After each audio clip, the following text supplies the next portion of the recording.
Words cannot capture how excited we are to welcome Mr. Rakesh Jhunjhunwala on ET Now. This is one interview millions of investors, they always look forward to understand Mr. Jhunjhunwala's views on market, economy and life. And today there is a zing in my voice because I'm meeting him almost after 1 year. So there is definitely a different warmth in his interview. Some like to call him optimistic, but he fondly loves to be known as Bhaiya. Bhaiya. Jhunjhunwala Bhaiya. So nice to meet you. Thank you for your kind words. I hope I can live up to them. I'm going to not start with markets today. I'm going to start with something you discussed and you flagged off exactly 6 months ago, that I have a very different view of India. You may agree to disagree, but I think this decade belongs to India both in terms of growth and in terms of ideation. Looks like things are falling into place, aren't they? Hopefully so. The early indicators are very, very positive. And I feel that, we Indians feel very like to self-depreciate ourselves. That America has got a lot of cases and we have less cases.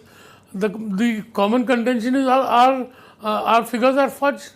But it is 27 state governments are giving the figures, not the central government. You mean to say all the 27 states have come together and fudging the figures. So we have no self-faith.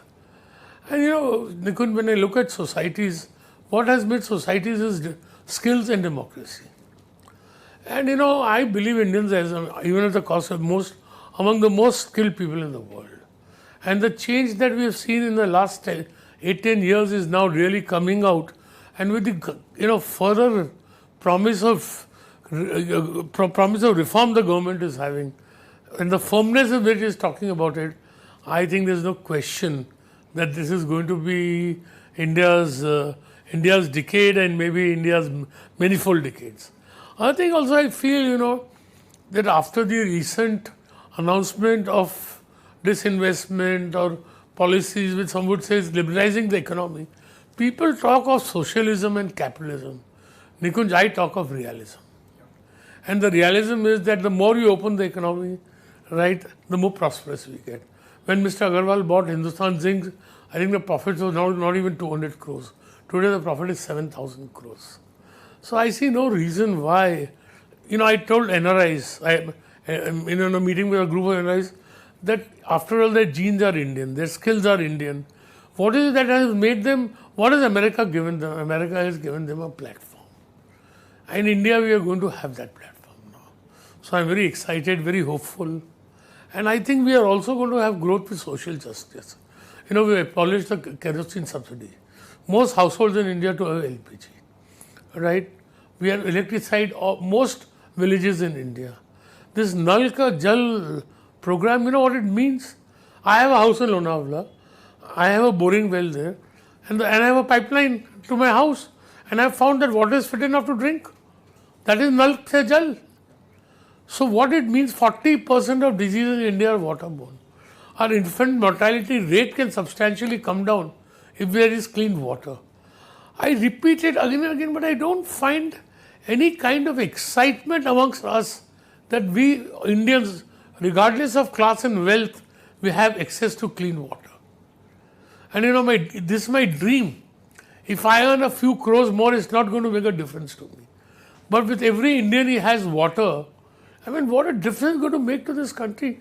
And I am not, I'm not any politician, and I'm not saying anything, all this to get any votes. So therefore I feel hopeful, happy and elated that India is also going to get there now. There seems to be a distinct change in the government policy. Budget was very growth dominated, very transparent, Atmanirbhar program, the way the government is now opening up the sectors right now. Do you think there is a very distinct shift in the government policy making? Is there any doubt? Which is one policy you are excited about? Absolutely. And I think every Indian should be excited about. See, the only way to eliminate poverty in this world, in India today, is growth, or anywhere in the world. People think the poor have not benefited. Sir, my help at home now has got an identity. Why? Because he has an Aadhaar card. I could get a passport for him. He lives with me. 11 months he works for me. 1 month he goes to his children. 10 years earlier, he could not even talk to his children. Today, every day he has video calls with them. So, see, the quality of life has also improved for the people who are underprivileged. So, I think I'm very happy. And I personally feel we are going to have growth with social justice. And the efficiency and the constant efficiency that the government is bringing in the disbursement of food grain or electricity subsidy, I think unbelievable. And I think once these electricity reforms go through, as proposed by the government, I think you don't know what a mind-boggling change that will be, and what a kicker to the economy it will be. Now, the COVID crisis is unfortunate. People have lost lives. But do you think when we will look back and analyze the impact of that on the economy, on the business, this in a sense has changed things radically because of the COVID crisis, the government introduced Atmanirbhar program, PLI schemes. They are now able to spend and not caring about I don't agencies. I don't agree that it has been introduced because of COVID. See, Modi ji is a very careful man, right? So this was going to come COVID or no COVID. And from the last 5 years, I described Mr. Modi as a distilled socialist. So people ask, who's a distilled socialist? A socialist wants a larger part of the cake for everybody. The distilled socialist also wants that, but first you have to increase the size of the cake. So, Mr. Modi realizes that without economic reform, we cannot increase the size of the cake at the pace at which it is possible and should be done. So I have no doubt that it will be implemented, and it would have come in spite of the COVID. The push towards disinvestment, government is saying that we only want to be in the business of strategic sectors. Are you getting a sense that this time if the disinvestment is conducted, it could create many Hindustan Zincs and many Marutis? Absolutely, there is no question about it. And this is not disinvestment, sir, this is privatization. Right? Strategic sale. So, there is no question there is scope for a lot of efficiencies in each of the public sector. And I don't blame the public sector employees or the public sector, because see, everybody wants to work with an organization, for an organization which has pride, which is well known, which is well looked upon. Now, for whatever reasons, there are a lot of problems in the public sector. So you are just not able to transmit a sense of belonging and pride to the employees, for which reason they are not able to give their best, which is one of the reasons. So I think Nikon, you may call me a fool, you may call me anything. I may not live to see it, but I can tell you one thing. India will overtake China in the next 25 years. Do you see, because every 10-15 years we see that the change order happens in the world. It was Japan, then came to America, came to China. It was dominated by America last 10 years. This is going to be that year when we will surprise everybody. This decade is going to be the decade we will surprise everybody. Not this decade, many decades. And now it's been recognized worldwide. Also, see, you got to see different factors. A lot of the countries are all export oriented. Maybe Japan, maybe Korea. See, export-led growth can last for a time. It can come with speed. But first, to sustain it over a period of time is not easy. Not that it's impossible. Countries which grow on their home consumption have got a much safer way to lasting growth. Markets have made a comeback and earnings have made a comeback. Demand has also made a comeback. What has surprised you more, the market comeback or the demand comeback? Well, the market comeback would not have been possible without the demand comeback. So I would think, see, the market is an ingredient of so many factors, right? And those factors have all come together. And the biggest factor I feel is the life market there is so much disbelief today. And as long as there is disbelief, markets will keep going up. So can I quote your favorite line once again, that bull markets are born on pessimism, they grow on skepticism, they mature on optimism and die on euphoria. I don't think these are my words. I think these are John Templeton. John Templeton. But what is saying? But to talk about pockets where the P expansion cannot happen, is it obvious names like consumer staples, consumer durables? Yeah, I would think that companies are valued at over 50 to 60, 70 times earnings. Over 50 times earnings, I think maybe if temporarily it could expand, but even if I look at the next 10 years, I don't see multiples of more than 50 or on a sustainable basis, on an average basis. The P multiple go to 70, it will come to 40. But on average, for any stock to be valued at greater than 50 times earnings is not easy for prolonged decades and prolonged periods of time.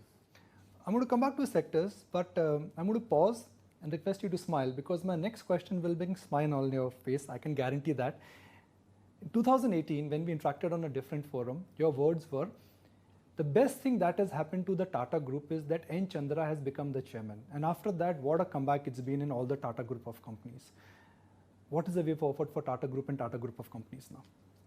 I think we are still underestimating the kind of profitability and return to shareholders the Tata Group is going to give under Mr. Chandra's leadership.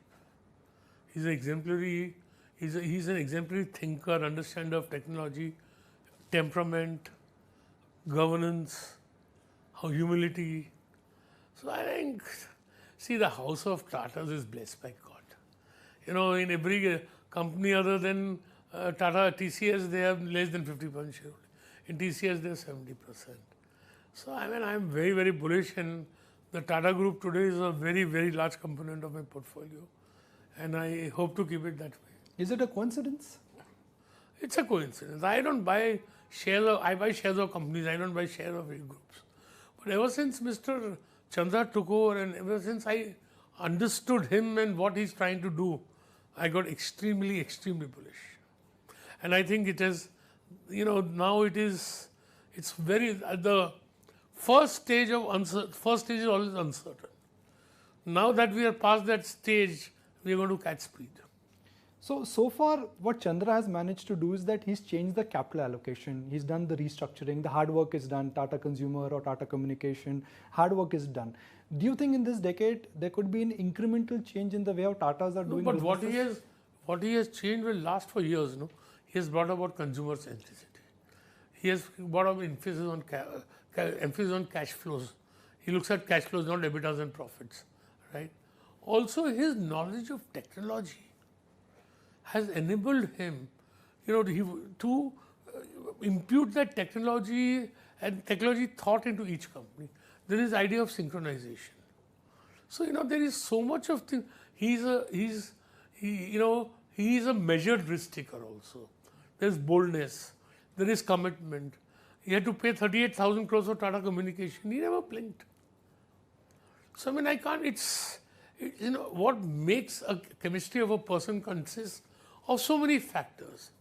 And when there are lots of good factors that come together, then is when the real. And I think I have the deepest personal respect for him and for what he has done for the Tata Group. He has helped me make a rich man, for which I will ever remain thankful. Which are the 3 Tata Group companies or businesses which you think are not on verge of incremental change, but in this decade, I'm not talking about this year, next year, but in this decade are on the verge of transformational changes? The Tata Consumer Products is changed. Tata Motors is changing. Right? I think the most surprising upsides in the Tata Group now, according to me, I can be wrong, will come in Tata Motors. That's my opinion. And I'm a shareholder, I must make a SEBI disclosure. And there is going to be change in everything, in approach, in volumes. His idea of let us do something which will have size, otherwise let's not do it. So I think the change will be throughout the Tata Group. Why are you not bullish, but extremely, extremely, extremely bullish on metals? Well, because I think the commodity cycle has turned, and the valuations of some of the metal stocks is a joke. Look at cement and steel. Shree Cement is 40 times earnings, and Tisco is expensive at 6 times earnings. This is Tisco, this is not Prakash Steel. And I think there is going to be a very big upsurge in the steel cycle and in other commodity cycles. That's why I'm so bullish, and they are ridiculously valued. The definition of a commodity bull and a bear market is that when there is a bull in market in the commodity producers make money. When there is a bear market in the commodity consumers, they make money. What could be the change of a big surge? No, I don't agree with you, because as societies are getting more service oriented, the component of metals in daily consumption is coming down. The cost. In America, if you drink a coffee of $3, the coffee in it is 3 cents. So I don't think that consumers are going to lose if commodity prices go up. And whether whoever loses or wins, it's a natural product of economics that if you do not get, if the returns are lower than cost of capital, then no fresh capacities will come up. And as more and more mankind develops, the usage and requirement of commodities just goes up. There are two critics or naysayers in the market. One, people who belong to the island called Inflanistan. Pardon? There are two naysayers in the market. One, those who are worried about inflation, and second, who are worried about valuations. Let's address both. How realistic should one be about a fear of inflation coming back? Well, I think for a country like India, 4 to 6% inflation is healthy and good. And I don't see inflation beyond that point in India. Even globally? See, globally, the world is a mystery. I asked Mr. Raghuram Rajan also. Japan has done the biggest money printing in the world. But inflation just doesn't come there. Why is that happening? Nobody has an answer. One is because, according to me, efficiency is coming. Second thing is because when the number of consumers don't go up, it's demographically linked. Right? That is the biggest mystery of the world. I think P's in America, if the 10-year is to deal at, trade at 2%, then a 50p in America is justified. So therefore, it is very difficult to predict why, to know. Even I asked Mr. Rajan, he said he also can't understand it. Right? Also, so therefore, see, you worry about inflation. We will get a 6-month notice. We'll get a 3-month notice, you act then. But the fact is that in Japan has been the biggest money printer of the world by far. But there is no sign of inflation there. Are you not worried about the spike which has happened in crude? Suddenly $60 plus could change dynamics for us. See, part of it is because of temporary reasons, because of the cold in America, these being the winter. And at some price, the oil consumption will come, the oil production will come back. It's an artificially suppressed price. See, I see commodity oil prices between $60 and $70. I don't see it beyond that. So your bull market thesis will not get punctured even if oil stays in and around 60. You're comfortable if oil stays here in your... Even at 70. What's the problem? You always said that bull markets, they never die of age. They only die when the central bank does something. Is that the first indicator which we should look at? It's not going to be P multiple or something else. No, bull markets die in two reasons. When the upswing in corporate profits ends. Okay. And there is extreme participation by people. Even if profits spike very badly and don't repeat themselves, if there is no participation by the public or there is no overcommitment, then markets don't end easily. So it has to be a combination of expectations of profitability growth, right, and of profitable growth being lesser than what is expected, combined with an extreme belief and commitment in the market. And then even if they are, just as people today just looking for bearishness, when it reaches a stage, people will look just for bullishness. So I think that's the point at which markets will, a bull market reverses into a bear market. What is your view on internet companies? And the reason I'm asking you this, sir, is because a lot of internet companies in India will go public in next 12 to 18 months. There could be Nykaa, there could be Policy Bazaar, one of your investing companies, Nazara, could go public. What's your view there? See, my thesis in life is important what I buy. It's more important what valuation I buy. So I would not like to pay much money for companies who have perceived large markets and good positioning in that market, but no cash flows or very little cash flows. So you are discounting a large part of the future into the present. Like you would think of Uber after its public issue never went up. So I'm not personally a very favored investor of internet companies. But people have made money, good luck to them. What about IT services? It's been a reboot for a TCS and Infosys, the kind of business they tell us they're getting after COVID. The relevance, the importance has only gone higher. Do you think Indian IT companies deserve to trade a higher P multiples now? Why not? And who am I to decide the multiples? Right? But I can tell you one thing, that strategically the value of the Indian IT industry to India and the world is invaluable. Because I don't see any nation in the world being able to compete with Indian IT services. I know this is going to be in time to come, maybe 6 years, it's going to be $500 billion. If we grow from this base, if we grow at 12%, we'll add $25 to $30 billion exports a year. $20 billion of that will come back to India and value added. So, the Indian IT industry is going to be the world leader for long time to come. And do you see a 10% growth for a long time? Well, growth could be 8, but growth could be 12, growth could be 15, but there's going to be growth. We spoke about PSU as PSU stocks, and you said, look, I find them cheap, but I'm not so sure about the government disinvestment policy. Sometimes they were doing ETFs, sometimes they were, doing all kind of nuts and bolt adjustments like HPCL and ONGC. Now that PSU stocks have made a comeback, are they still cheap? They are. The only thing is that I decide I will invest in them only when the government actually does something. Now the government has reformed its disinvestment program into privatization program, and I'm quite sure the government will now sell its jewels very, very smartly.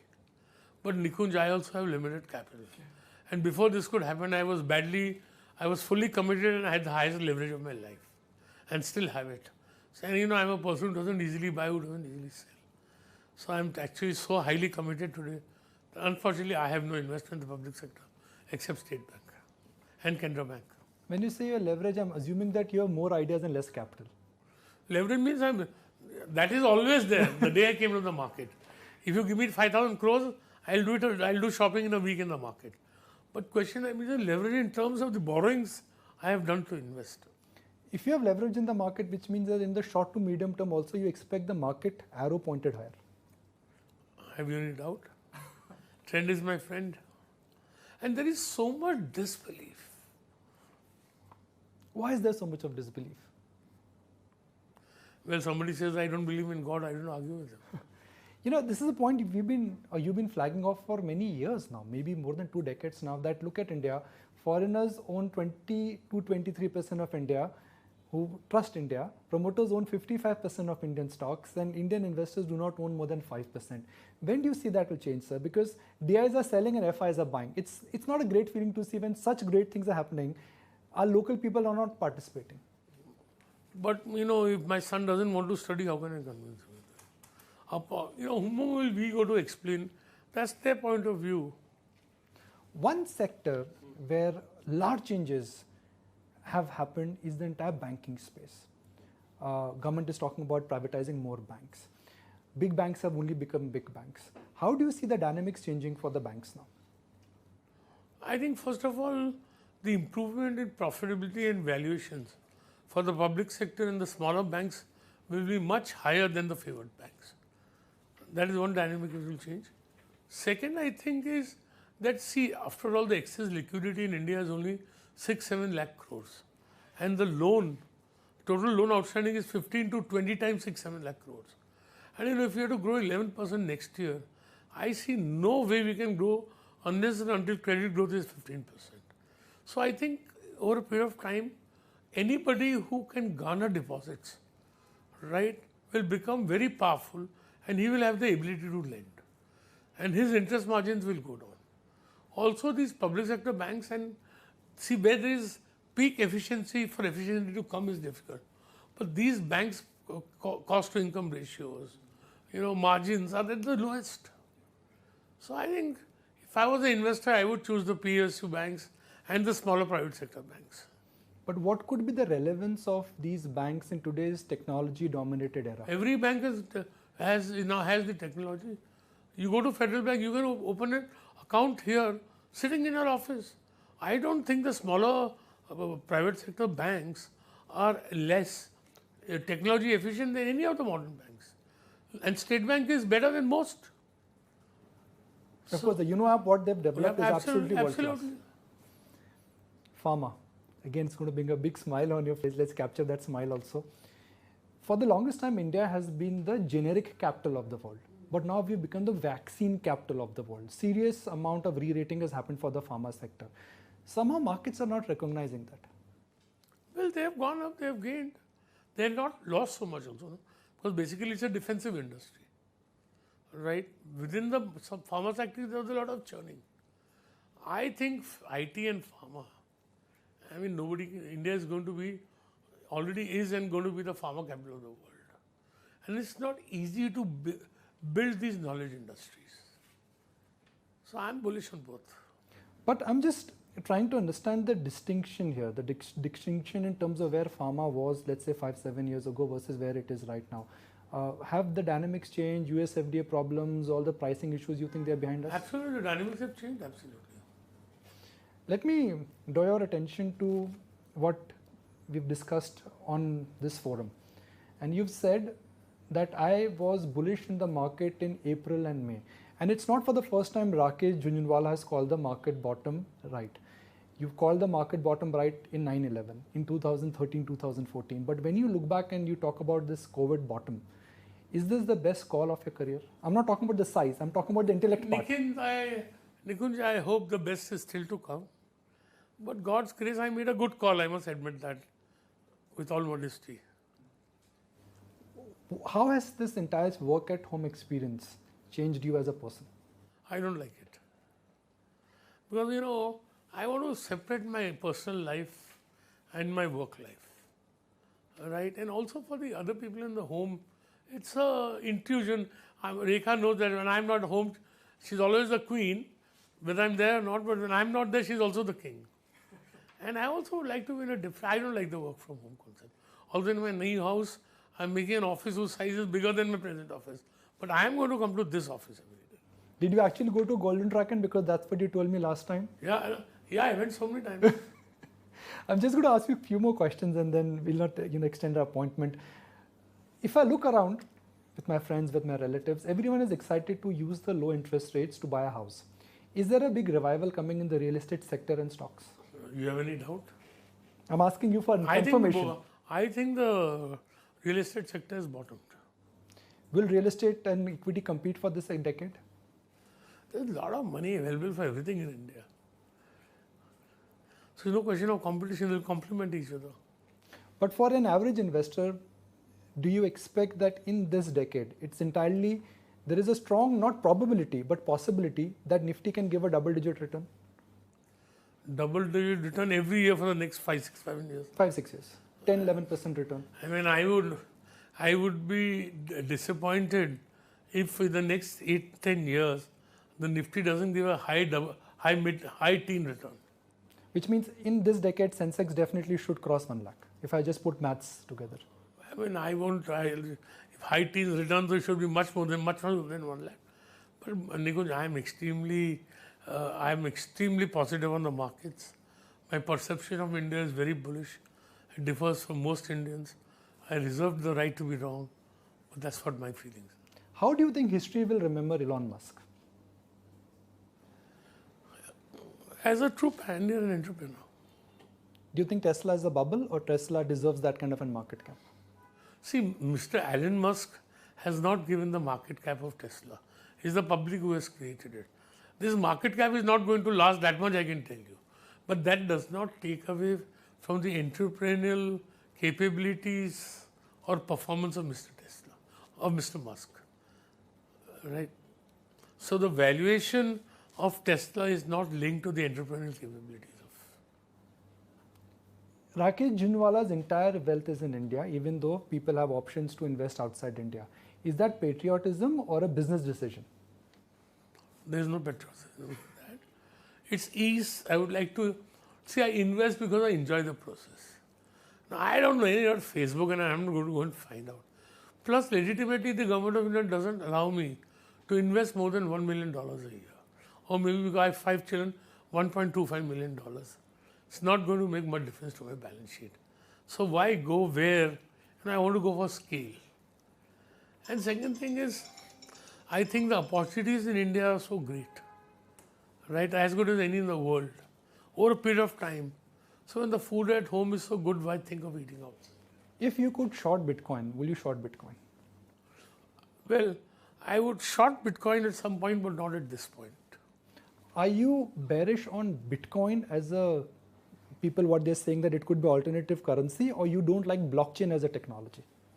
No, it's not question of blockchain as a technology or a paradise. My sheer arguments are two. They can never replace currencies. But currencies can't fluctuate 10% a day in value, 5-10%.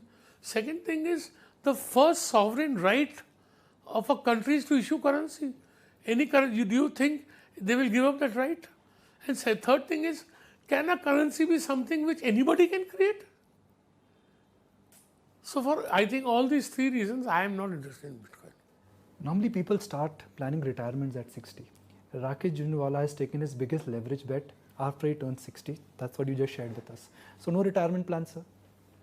Well, employees retire at 60, not businessmen. Yeah.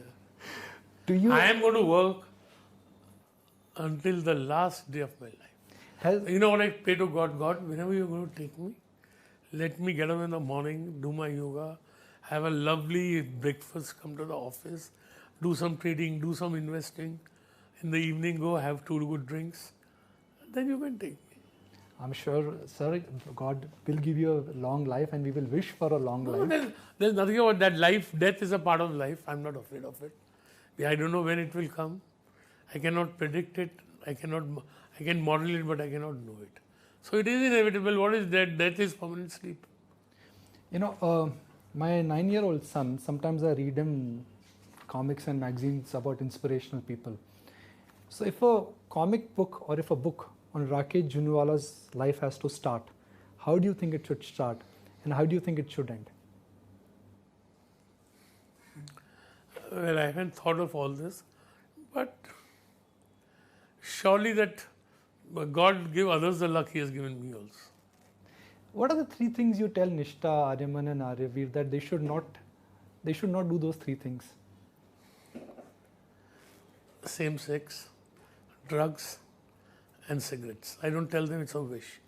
And I want them to have integrity, education, independence and the power to give. And their mother's nature and my brain. Also, it's been fascinating. I don't want to achieve, I want my children to do what they will enjoy in life. I don't think that wealth is the source of happiness. And I have a very different concept of a rich man. I think a rich man is one who feels he has more than he needs, then you are rich. So I don't want my children to be like me. I want them to do what they enjoy in life. And be responsible, be good citizens. Well, sir, really appreciate your time. So glad you could join us. And we've really covered a range of topics right now. And such a warmth to meet you again after 1 year. I wish you all the luck and best wishes for the day. Thank you. Thank you very much.